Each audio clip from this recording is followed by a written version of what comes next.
Shalom, shalom, shalom. This is Kazak Yah once again with another teaching. In lieu of the African American and Black history, we are going to do a presentation, something that we have not done since we've been on the internet here at malachi.org. So let's go right straight into the word as we dig into this subject of the ethnic origins of the so-called African Americans and Blacks. The ethnic origins of the so-called African Americans and Blacks. Let's turn to the book of Genesis chapter 10, because we have to understand, brothers and sisters, if we're going to identify the history, the ethnic origins of the so-called African Americans and Blacks, we have to go all the way back to its origin. The history of the so-called African Americans and Blacks did not start on the west coast of Africa. Contrary to popular opinion, it did not start there, okay? So we have to be clear about that. Now, all of creation started out in the Mesopotamia. So let's look at Genesis chapter 10. Genesis chapter 10, verse 1, and it reads, "Now these are the generations of the sons of Noah, Shem, Ham, and Japheth." Now King James has Japheth. "And unto them were born sons after the flood. The sons of Japheth, Gomer, Magog, Madai, Yavan, Tubal, Meshach, and Tyrus." Verse 3. "The sons of Gomer, Ashkenaz, Riphath, and Togarmah. The sons of Yavan, Elisha, Tarshish, Kittim, and Dodam." Verse 5. "By these were the isles of the Gentiles divided after their tongue, and after their families, and their nations." So we're not going to deal with that because our subject is talking about the ethnic origins of the so-called African Americans and Blacks.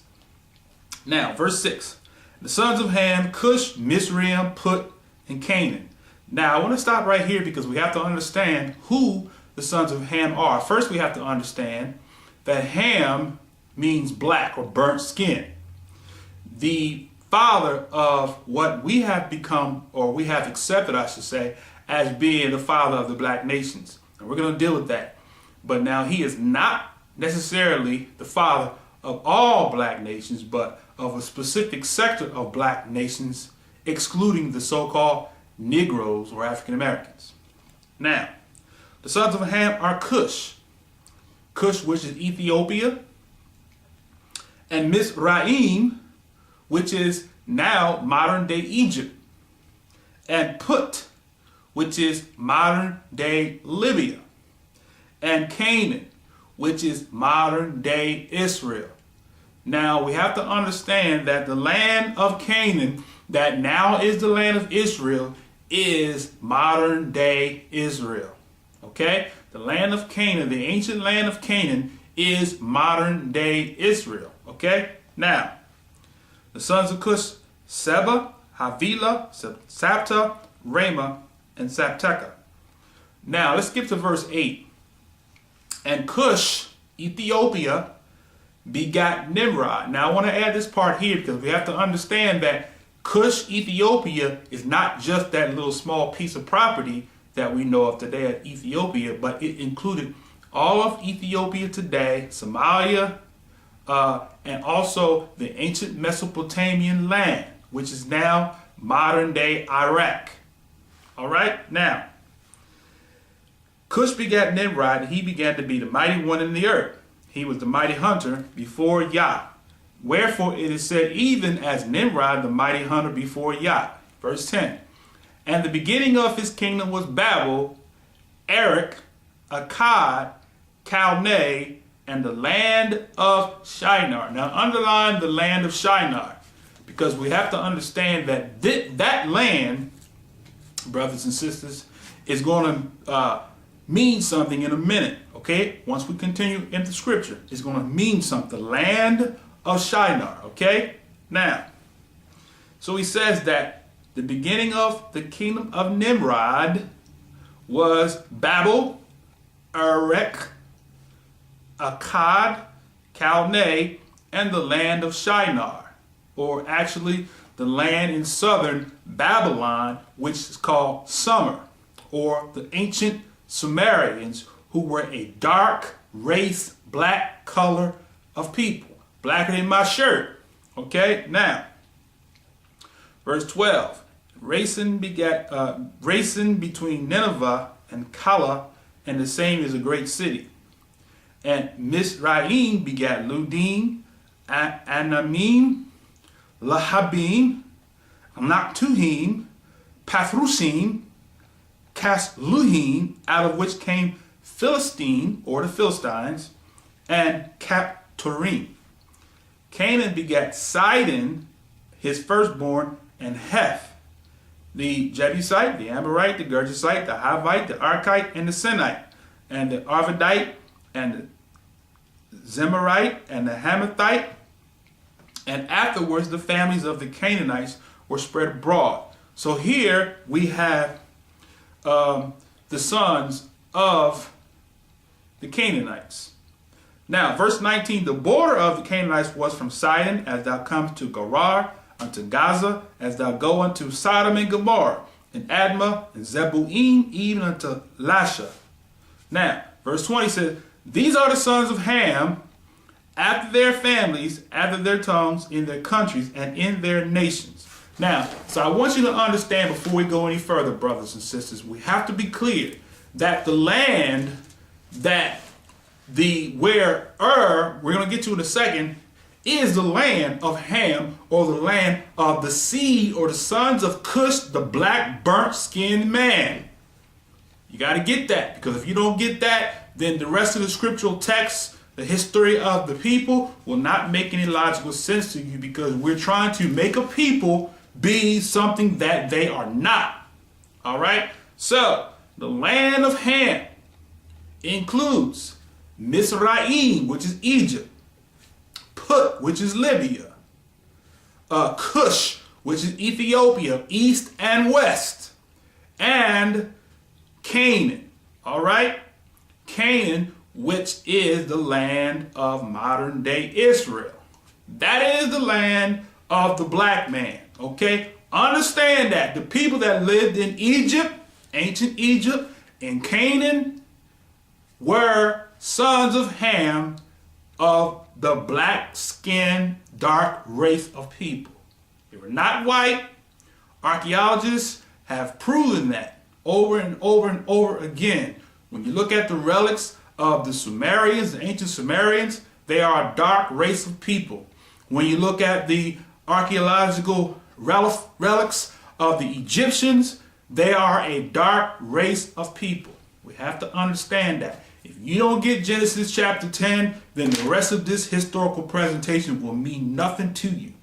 Okay? So, having said that, now let's look at Shem, verse 21.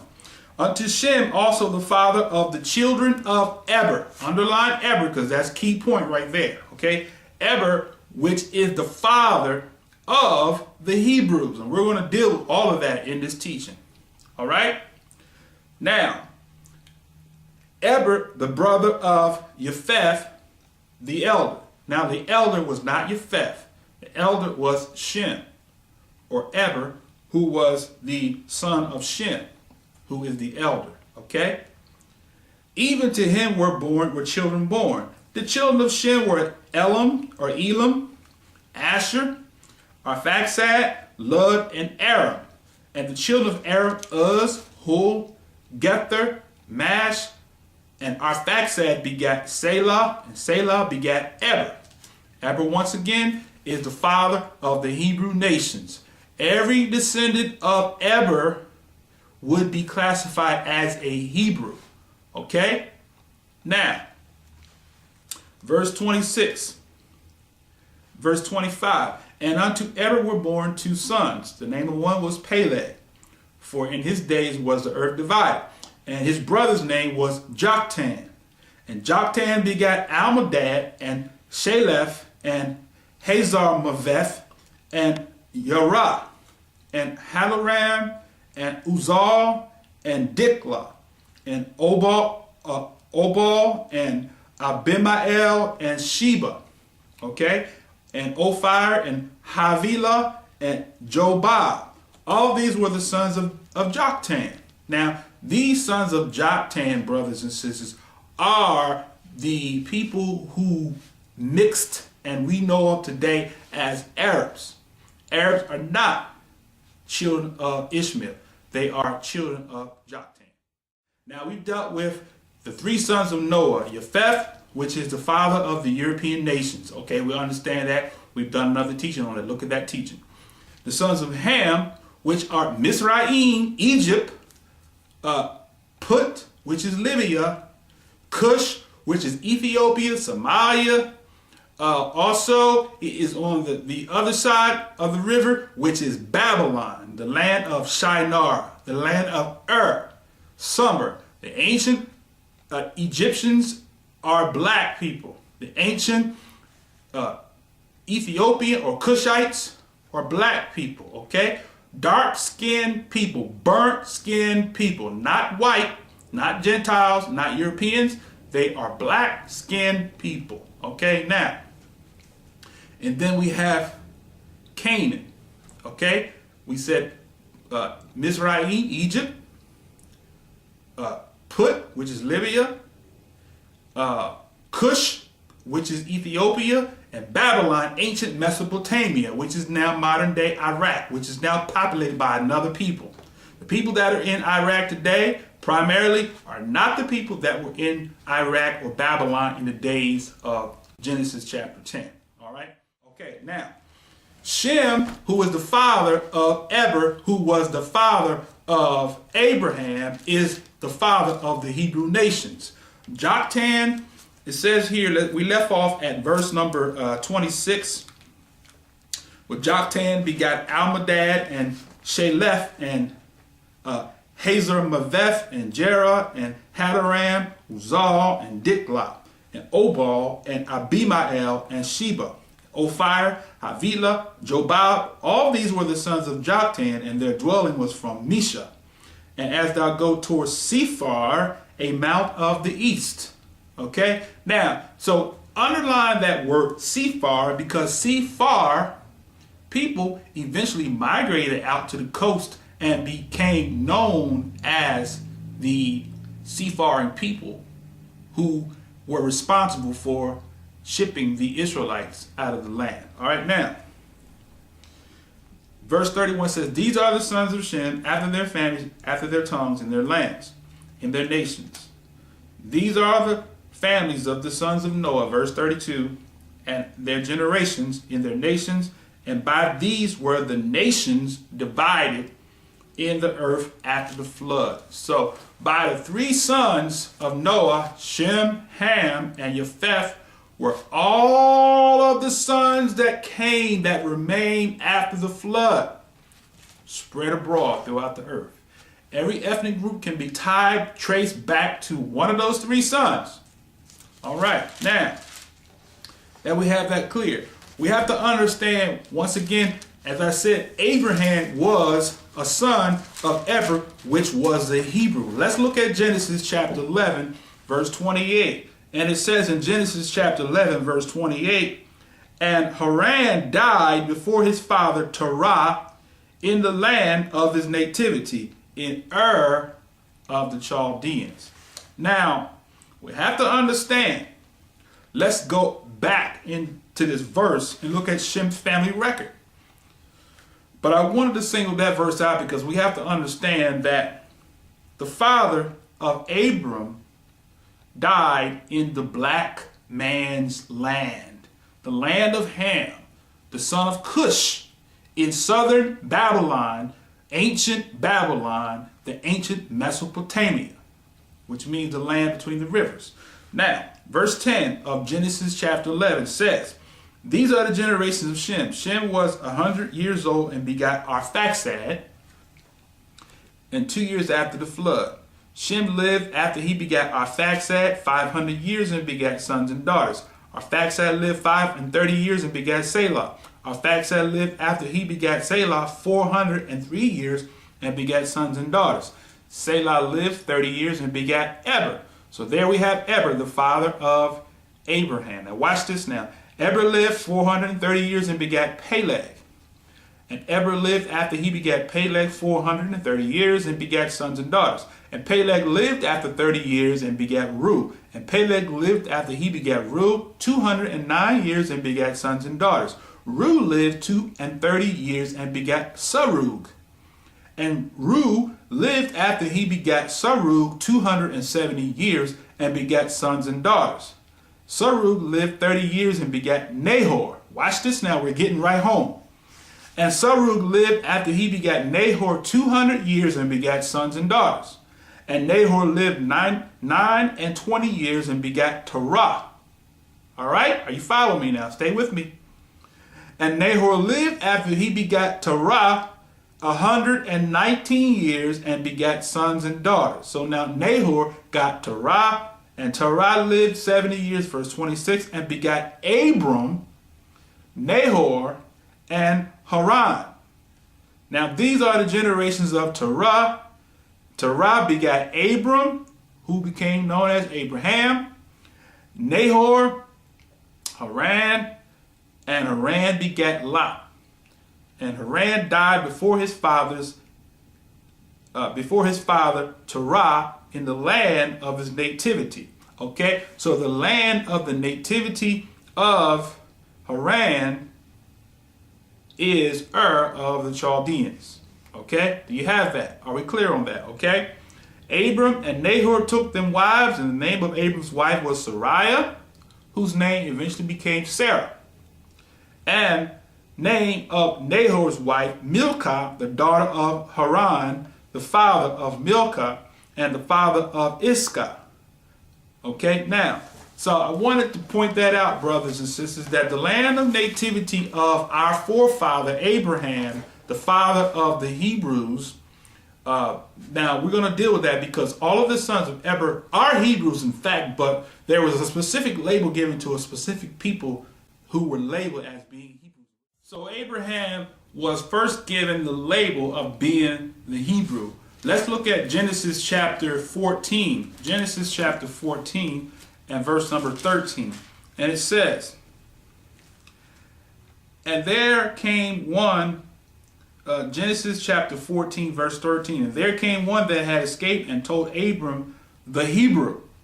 For he dwelt in the plain of Mamre, the Amorite. Okay, Amorites are sons of Ham.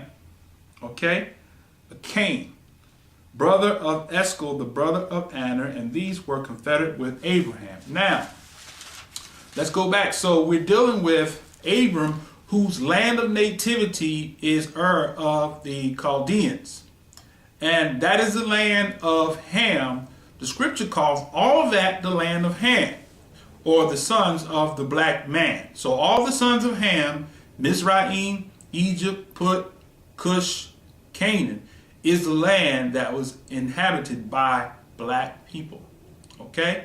So let's be clear about that. The sons of Japheth, who is the father, I should say, of the European nations, were not in the lands of Egypt in this particular time of history. In Egypt, Cush, Ethiopia, east and west, Libya, which is North Africa now, and in Canaan, which is Israel, ancient Israel. Okay? So there were no Europeans in those lands, no sons of Japheth in those lands.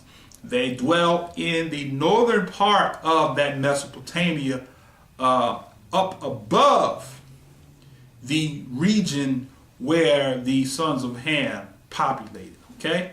So let's be clear and understand that. So they dwelt north of the sons of Ham and east of the sons of Ham, east and north. So mostly the sons of Japheth dwelt northwest and directly north and northeast from the rest of the sons. Okay, the other sons of Shem dwelled in the Mesopotamia and the east and southeast. Okay, the African nations are descendants of the sons of Ham, which includes Mizraim, Egypt, Libya, or Put, or Libya, North Africa, and Ethiopia, which would be Somalia, modern day Somalia, Ethiopia, and also the land of ancient Iraq, which is Babylon, north and south, okay? And then Canaan, his ancient land, which is the land of Israel. These were the lands that was given to the black man. Europeans, Gentiles did not dwell in those lands of old. So if anybody tells you anything different, they're telling you a bold-faced lie. All right? Now that we have established that, let's go forward. So Abram was called, the Most High called him. Let's go to chapter 11, because what we have to understand is that to identify the ethnic origins of the so-called African Americans, we have to understand that the people of the land where Abraham dwelt in were black people. Now, so much so that the father, the wife, I should say, of Abram was very beautiful, and the Egyptians desired her. We're going to show you in the scripture where they desired her and wanted her to be their wife.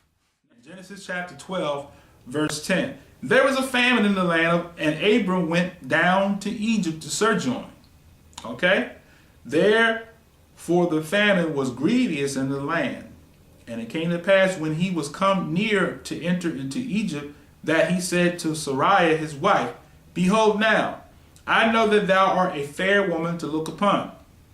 Therefore it shall come to pass when the Egyptians shall see thee, that they shall say, This is his wife. And they will kill me, but they will save thee alive. Say, I pray thee, thou art my sister, that I may be well with me for my sake, that my soul shall live because of thee. All right, now, so let's look at verse 14. And it came to pass that when Abram was come out of Egypt, that the Egyptians beheld the woman, that she was very fair. See that? The Egyptian was sitting there craving after that black woman. Now, verse 15. The princess and the Pharaoh saw her and commended her before Pharaoh, and the woman was taken into the Pharaoh's house. So Abram's wife was lusted after by the Egyptian or the black people. Now, think about that. Did you know that? That Abram's wife was craved for by the Egyptian black people? That's just food for thought. Now, let's continue. Okay, so Abram's wife was so beautiful that she was appealing, if you will, to the Egyptian or to the black nation of Egypt. All right, now, I want to bring another point out in identifying the ethnic origins of the so-called African Americans and blacks. Let's go to Genesis chapter 16. I want to show you how that Abram had taken in his house a handmaid, Hagar, who was an Egyptian. An Egyptian, a black woman. Now, Genesis chapter 16, verse 1. Now Sarai, Abram's wife, bore unto him no children, and she had a handmaid, an Egyptian, whose name was Hagar. You got that? And Sarai said unto Abram, Behold, now Yah hath restrained me from bearing. I pray thee, go in unto my maid. It may be that I may obtain children by her. And Abram hearkened unto the voice of Sarai. All right. Now skip down to verse 4. And he went into Hagar, and she conceived, and when she saw that she had conceived, her mistress was despised in her eyes. You see that? So now, here Abram went into the Egyptian black woman, and she conceived and brought forth him a seed. All right? Now, look at verse 15. All right? Genesis chapter 16, verse 15. And Hagar bore Abram a son, and Abram called his son's name, which Hagar bore him, Ishmael. And Abram was 86 years old when Hagar bore Ishmael to Abram. So there, brothers and sisters, we see Abram, the father of the nation of Israel, having a child by a black Egyptian woman, the son Ishmael. So now, the Arabs are not Ishmaelites. The Ishmaelites are Egyptians. And they are black people. And they still are black people today. You will still find Ishmaelites today in the land of Egypt and even in the land of the so-called mixed Arab lands. The CNN and all of the national channels will not show you those black Ishmaelites that are still in the land. But they're there. And they were blessed. As a nation, they have 12 princes and 12 nations. Hallelujah. Let's look at verse 1, okay? Exodus chapter 38, verse 1. And it came to pass at the time that Yahudah went down from his brethren and turned into a certain Adulamite, whose name was Hira. And Yahudah saw the daughter of a certain Canaanite. You see that? Whose name was Shua, and he took her and went in unto her. And she conceived and bore a son and called his name Okay? So now, here we find Yahudah, the son of Israel, having a child by a Canaanite black woman. All right? So Canaanites were black people. They were sons of Ham, the black man, burnt-skinned son, Ham, who had a son by the name of Canaan, who had children. They were black people. Don't let anybody tell you anything different. All right, shalom, shalom, shalom. Kazakia back again with our teaching on the ethnic origins of the so-called African Americans and blacks. Now, we left off showing you that Yahudah, one of the 12 sons of Israel, having a child by a Canaanite woman, a Dulamite Canaanite woman, a black woman. Now, I want to just kind of add, we're not going to read this, but I want to just kind of add this, that eventually he had a child which was one of the pre-ancestors of the Messiah, Yeshua. All right, now we're going to deal with that in another session, okay? Now, so we have to understand that. Now, I want to deal also with the fact that the nation of Israel, the 12 sons of Israel, went into Egypt. But prior to going into Egypt, one of the sons of Jacob or Jacob went into Egypt, and he married Potiphar, the Egyptian's daughter, and she brought forth 2 sons to him. All right, now I'm going to expedite the process of time because we're dealing with the ethnic origins of the so-called African Americans and blacks. So if you go to Genesis chapter 37, verse 3, it's going to tell us that here that Yosef married the Egyptian daughter. Now watch this. 37 verse 3. Let's look at verse 1. And Jacob dwelt in the land where his father was a stranger, in the land of Canaan. These are the generations of Jacob. Yosef, being 17 years old, was feeding the flock, his brethren, and the lad, and his sons, and Bela, and with his sons Zilpah, his father's wife, and Yosef brought into his father their evil report. Verse 3. Now Israel loved Yosef more than all his brothers, because he was the son of his old age, and he made him a coat of many colors. All right, now, so we have to understand that Yosef was hated by his brothers because he was the son of Jacob in his old age. All right, so now his brothers got angry with him and had him sold into slavery, which he ended up into Egypt. Now, if we look at verse 28, okay, verse 28 says, Then there passed by Midianites, merchants, and they drew and lifted up Yosef out of the pit, and sold Yosef to the Ishmaelites, the Egyptians, for 20 pieces of silver, and they brought Yosef into Egypt. You see that? Now, don't let anybody fool you. The Ishmaelites were Egyptians, okay? He brought Yosef, the son, you call him Joseph, into the land of Egypt for the purpose of getting rid of him. Now, let's look at, very quickly, Genesis chapter 39 and verse 2. All right, let's look at verse 1. 39 verse 1. And Yosef was brought down to Egypt, and Potiphar, the officer of Pharaoh's captain of the guard, an Egyptian, brought him of the hands of the Ishmaelites, which had brought him down thither. And Yah was with Yosef, and he was a prosperous man, and he was in the house of his master, the Egyptian. And the master saw that Yah was with him, and that Yah made all that he did to prosper in his hands. And Yosef found favor in the sight, and he served him, and he made him an overseer over his house, and all that he had put into his hand. And it came to pass from time that he had made him overseer in his house.